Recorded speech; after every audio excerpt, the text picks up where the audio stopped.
नमस्कार साथियों, एक बार फिर से मैं अपने इस YouTube चैनल को ही सर बायोलॉजी में आप सभी का हार्दिक स्वागत करता हूं।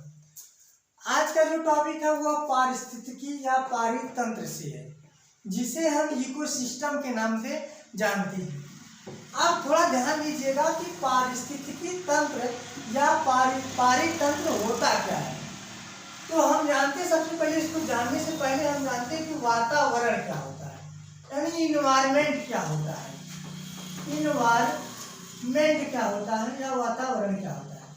तो सबसे पहले बात करते हैं कि वातावरण जो होता है यह दो शब्द से मिलकर बना है, यानी हम इसको कहेंगे कि वाताधन वरण। या आप ये बात करिए कि वाता मतलब होता है चारों तरफ, वाता का अर्थ क्या होता है चारों तरफ, और वरण का अर्थ होता है आवरण या परत। आवरण को क्या कह सकते हैं, परत, यानी हमारे चारों तरफ का वह परत जो हमें प्रत्यक्ष या अप्रत्यक्ष रूप से प्रभावित करता है, जो हमें प्रत्यक्ष या अप्रत्यक्ष रूप से प्रभावित करता है, उसे हम क्या कहते हैं भैया, वातावरण कहते हैं। तो आप ऐसे कहेंगे कि हमारे चारों तरफ का वह आवरण जो हमें प्रत्यक्ष या अप्रत्यक्ष रूप से प्रभावित करता है, उसे हम क्या कहते हैं, वातावरण कहते हैं। अब ये ध्यान देना है कि वातावरण के अंतर्गत ये पारिस्थितिकी क्या होता है। चलिए पारिस्थितिकी के बारे में समझते हैं। तो पारिस्थितिकी में अगर हम देखेंगे तो पारिस्थितिकी जो भी है वो भी आपके दो शब्द से मिलकर बनी है, यानी पारि का अर्थ यहाँ पे हो गया चारों तरफ, क्या हुआ है चारों तरफ, और स्थिति का मतलब होगा पाए जाना, यानी कि चारों तरफ जो भी जीव जंतु पेड़ पौधे, या हम कह सकते हैं कि जल हो गया, वायु हो गया, मृदा हो गया, यानी कि चारों तरफ ये जो पाए जाते हैं, और यही एक दोनों मिलजुल कर इसका निर्माण करते हैं पारिस्थितिकी का या पारितंत्र का। तो हम ऐसे भी कह सकते हैं कि जैव समुदाय में, यानी जैव समुदाय, जैव माने जीव, समुदाय माने जीवों का जो एक जो समूह है वही समुदाय हो गया। जैव समुदाय में जो जैविक होते हैं, माने कि जैव तथा अजैव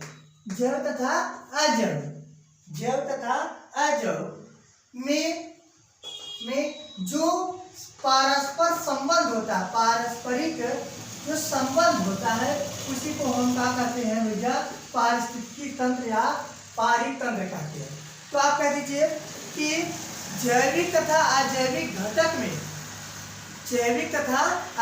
घटक में पाए जाने वाले पारस्परिक संबंध को हम पारिस्थितिकी तंत्र कहते हैं। नहीं समझ में आते, ऐसे समझिए कि पारितंत्र या पारिस्थितिकी तंत्र जैविक तथा अजैविक घटकों का जो होता है एक संबंध होता है, यानी दोनों एक दूसरे से जुड़े होते हैं, उसी को हम क्या कहते हैं, पारिस्थितिकी या पारितंत्र कहते हैं।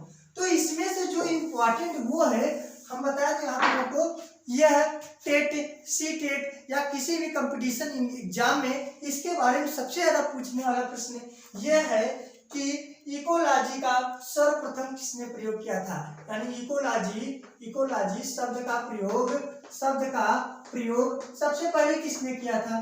तो सबसे पहले इकोलॉजी शब्द का प्रयोग कौन किए थे, अर्नेस्ट हेकल नामक वैज्ञानिक ने किया था। कौन किया था, अर्नेस्ट हेकल नामक वैज्ञानिक ने सबसे पहले पारिस्थितिकी या पारितंत्र का शब्द का प्रयोग किए थे। ये कब किए थे, 1866 ईस्वी में। कब किए थे, 1866 ईस्वी में। दूसरा नंबर यह है कि पारिस्थितिक तंत्र के जनक किसे कहा जाते हैं। तो पारिस्थितिकी तंत्र के जनक जो है, आप यहाँ पे लिख दीजिए, पारिस्थितिकी तंत्र के जनक जो है वो कौन है भैया, एजी टांसले जो है वो पारिस्थितिक तंत्र के जनक है। ये 1935 ईस्वी में ये बात इन्होंने बताए थे। अब इसके बाद तीसरा जो है वो गहन पारिस्थितिकी। ये शब्द कहाँ से आया है, देखिए ध्यान से समझिएगा। गहन पारिस्थितिकी जो शब्द है वो गहन से लिया गया, यानी कि किसी पारिस्थितिकी बारे में किसी भी इकोसिस्टम के बारे में ये इसके बारे में डीप नॉलेज दिए थे, डीपली नॉलेज दिए थे। इसीलिए इन्हें गहन पारिस्थितिकी के जनक, गहन पारिस्थितिकी के जनक कौन है भैया? आर्निस बिश है। आर्निस बिश नामी वैज्ञानिक जो है इन्हें गहन पारिस्थितिकी के जनक कहा जाता है। तो आर्निस बिश जो है वो गहन पारिस्थितिकी के जनक कहे जाते हैं, यानी हम इसे क्या कहेंगे? Deep ecology. Father of deep ecology कौन है? आर्निस बिश नामक वैज्ञानिक है। अगला जो सबसे ज्यादा पूछने वाला प्रश्न ये है कि सबसे बड़े पारिस्थितिकी तंत्र क्या है? माने कि अपने इस प्रकृति में यानी इस नेचर में सबसे बड़े पारिस्थितिकी तंत्र कौन है? तो सबसे बड़े जो पारिस्थितिकी तंत्र है उसे हम क्या कहेंगे? समुद्र है। सबसे बड़ा पारिस्थितिकी तंत्र क्या है? समुद्र। समुद्र को सबसे बड़ा इकोलॉजी सिस्टम या इकोसिस्टम के नाम से जानते हैं। अब अगला जो है नेक्स्ट है कि सबसे छोटा क्या होगा? तो यहाँ पे अगर सबसे छोटे की बात करें, सबसे छोटे पारिस्थितिकी तंत्र, सबसे छोटे पारिस्थितिकी जो तंत्र है वो एक्वेरियम है। एक्वेरियम क्या होता है? देखिए, एक्वेरियम का अर्थ होता है कि एक्वेरियम एक जल की बूंद जो होती है वो भी एक पारिस्थितिकी तंत्र है। क्यों? क्योंकि जो जल की बूंद है, जल के अंदर सजीव और निर्जीव यानी जैविक घटक तथा अजैविक घटक दोनों सम्मिलित रूप से होते हैं। क्योंकि हमने आपको परिभाषा यही बताया है कि जैविक घटक तथा अजैविक घटक के पारस्परिक संबंध को हम क्या कहते थे? पारिस्थितिकी या पारितंत्र कहते थे। अगला जो है वो अगर पूछा जाए कि सबसे बड़ा कृत्रिम पारिस्थितिकी तंत्र, सबसे बड़ा कृत्रिम पारिस्थितिकी तंत्र, आप यहाँ पे थोड़ा ध्यान दीजिएगा कि कृत्रिम का मतलब क्या होता है? कि मानव के द्वारा, यानी मानव के द्वारा कौन सा पारिस्थितिकी जो तंत्र होता है वो सबसे बड़ा है? आप कहेंगे धान का खेत जो होता है वो सबसे बड़ा कृत्रिम पारिस्थितिकी तंत्र होता है। नेक्स्ट क्या है कि नेक्स्ट अगला क्या है कि प्रकृति का मेहतर किसे कहा जाता है? यानी प्रकृति का मेहतर किसे कहा जाता है? मेहतर। तो आप प्रकृति का मेहतर जो होता है आप उसको क्या बताएंगे? आप घटक को, किसको बताएंगे? आप घटक को। आप घटक बताते हैं कवक और जीवाणु। ये वाला अभी हम आप लोगों को इसका डाउट दूर कर रहे हैं, क्योंकि आप मेहतर का अर्थ होता है कि प्रकृति को इसमें से कौन सा है जो प्रकृति के साथ संबंध बनाता है और वहाँ पे नए जीवों के निर्माण में सहायता प्रदान करता है, यानी प्रकृति का साथ देता हो, तो वो कौन है भैया? आप घटक होते हैं कवक और जीवाणु। तो आप लोग इसका स्क्रीनशॉट ले लीजिए, फिर इसके बाद इसके आगे हम बताते हैं कि पारिस्थितिकी तंत्र जो होते हैं वो किससे मिलकर बने होते हैं। पारिस्थितिकी तंत्र जो होता है किससे मिलकर बना होता है। तो अब आगे देखिए,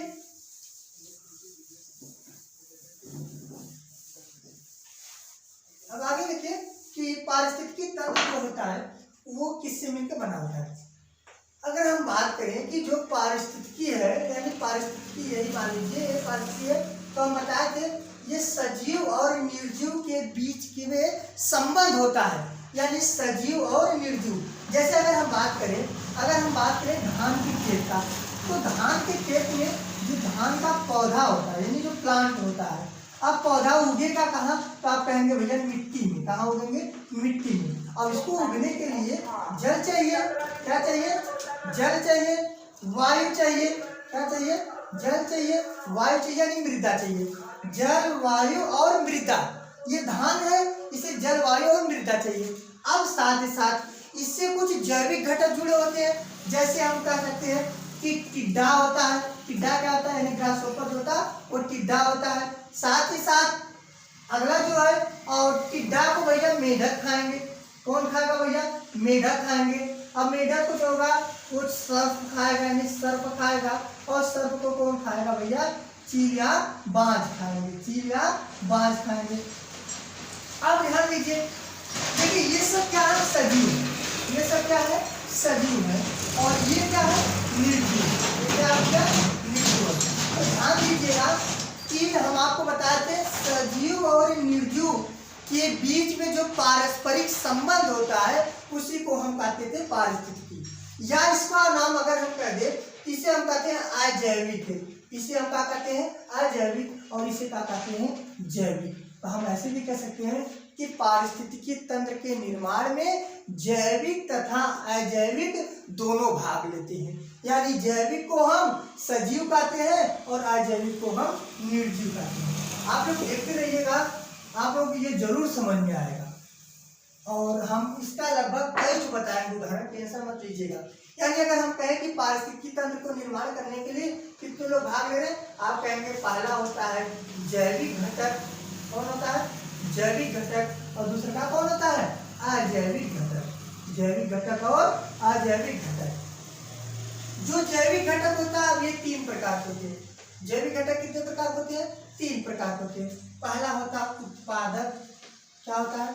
उत्पादक होता है। अगला होता है उपभोक्ता होता है। उत्पादक होता है और ये होता है उपभोक्ता होता है, और ये होते हैं अपघटक। उत्पादक, उपभोक्ता और अपघटक। अब ध्यान दीजिएगा, उत्पादक जो होता है, अब ये हमेशा उत्पन्न करता है, यानी कि यह जो होता है ये पेड़ पौधे को कहा जाता है। उत्पादक किसे कहा जाता है? पेड़ पौधे को, क्योंकि ये भैया भोजन का उत्पन्न करता है, भोजन को देता है, इसे हम उत्पादक कहते हैं। अब उत्पादक को जो खाता है वही उपभोक्ता कहलाता है, और जो उपभोक्ता होता है वो 3 प्रकार का होता है। उपभोक्ता होता है जो, वो कितने प्रकार का होता है? 3 प्रकार का होता है। एक होता है प्राथमिक उपभोक्ता, प्राथमिक उपभोक्ता। अगला है फिर प्राथमिक उपभोक्ता जो खाएगा वो द्वितीयक उपभोक्ता, द्वितीयक उपभोक्ता, और जो इसको खाएगा इसे हम कहेंगे तृतीयक, तृतीयक उपभोक्ता। या हम ऐसे भी कह सकते हैं, या हम ऐसे भी कह सकते हैं कि अब जो लास्ट है यानी अंतिम उपभोक्ता है वो तृतीयक होता है। अब घटक जो होता है इसे हम क्या कहते हैं भैया? डिकम्पोजर कहते हैं। क्या कहते हैं? डिकम्पोजर। यानी कि ये क्या करता है, ये क्या करता है कि जैसे ये पेड़ पौधा है, तो पेड़ पौधा है तो आप जानते हैं कि जो पेड़ पौधा होता है इसको कौन खाएगा? तो आप कहेंगे कि हिरण खाएगा। पेड़ पौधा को कौन खाएगा? हिरण खाएगा। तो हिरण आपका क्या हो गया है? प्राथमिक उपभोक्ता। हिरण आपका क्या हो गया? प्राथमिक, क्योंकि जो प्राथमिक होता है वही सबसे पहले उत्पादक को खाता है। तो आप जानिए कि हिरण शाकाहारी होता है। हिरण क्या होता है? शाकाहारी हिरण होता है। अब ध्यान दीजिए, हिरण को कौन खाएगा भैया? आप कहेंगे भैया मान लीजिए लोमड़ी खा गई। हिरण को कौन खा गया? लोमड़ी खा गई। तो लोमड़ी क्या है? द्वितीय उपभोक्ता। अब लोमड़ी को कौन खाएगा? तो आप कहेंगे शेर खाएगा। लोमड़ी को कौन खाएगा? शेर खाएगा। और शेर क्या होता है? तृतीय उपभोक्ता।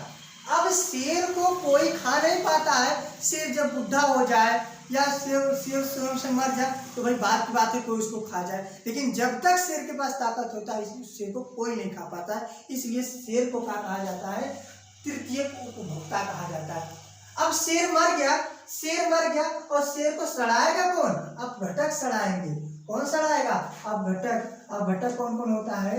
अब घटक कौन कौन होता है भैया? अब घटक में हम कहेंगे जैसे जीवाणु हो गया। अब घटक में कौन हो गया?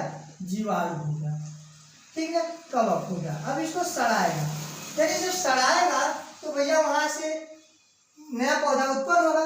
तो अजैविक जो होगा, अजैविक भी 3 प्रकार का होता है। अजैविक कितने प्रकार होते हैं? 3 प्रकार होते हैं। तो सबसे पहले बात करेंगे अजैविक में, तो सबसे पहला होता है, इसमें कुछ केमिकल की बात करेंगे। जैसे कहेंगे कुछ कार्बनिक पदार्थ है, कार्बनिक है, और कुछ अकार्बनिक है। कार्बनिक है और अकार्बनिक है, और जो अंतिम है वो क्या है? भौतिक कारक है।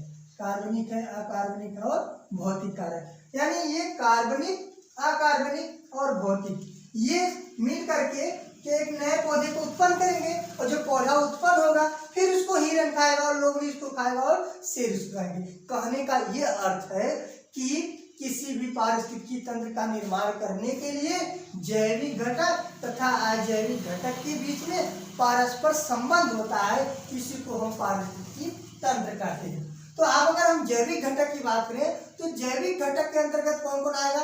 पेड़ पौधे आएंगे, पेड़ पौधे आएंगे, और आपका उपभोक्ता आएगा। यानी उपभोक्ता में 3 प्रकार का था, प्राथमिक उपभोक्ता, द्वितीय उपभोक्ता और तृतीय उपभोक्ता। तो हम आप लोगों को यहाँ एक एक के बारे में बता दिए हैं। तो अब इसके आगे जो हो गया उपभोक्ता को अगर हम बात करें, जो प्राथमिक होता है वो हमेशा शाकाहारी होता है। प्राथमिक हमेशा कौन होता है? शाकाहारी होता है। यानी प्राथमिक जो होता है वो सीधा उत्पादक से अपना भोजन प्राप्त करता है। अब ये जो होता है द्वितीयक उपभोक्ता होता है, ये हमेशा जो प्राथमिक उपभोक्ता पर निर्भर करता है। अर्थात ये जो होता है शाकाहारी और मांसाहारी दोनों हो सकते हैं। शाकाहारी मांसाहारी, इस पर आप बात करिए, छिपकली हो गया, छिपकली हो गया, ये भी क्या होगा? उपभोक्ता होगा। और अगर हम बात करें इसमें उपभोक्ता के अंतर्गत ये शेर होते हैं, ये मांसाहारी होते हैं। शेर का तो मांसाहारी, इसे हम तृतीयक उपभोक्ता कहते हैं।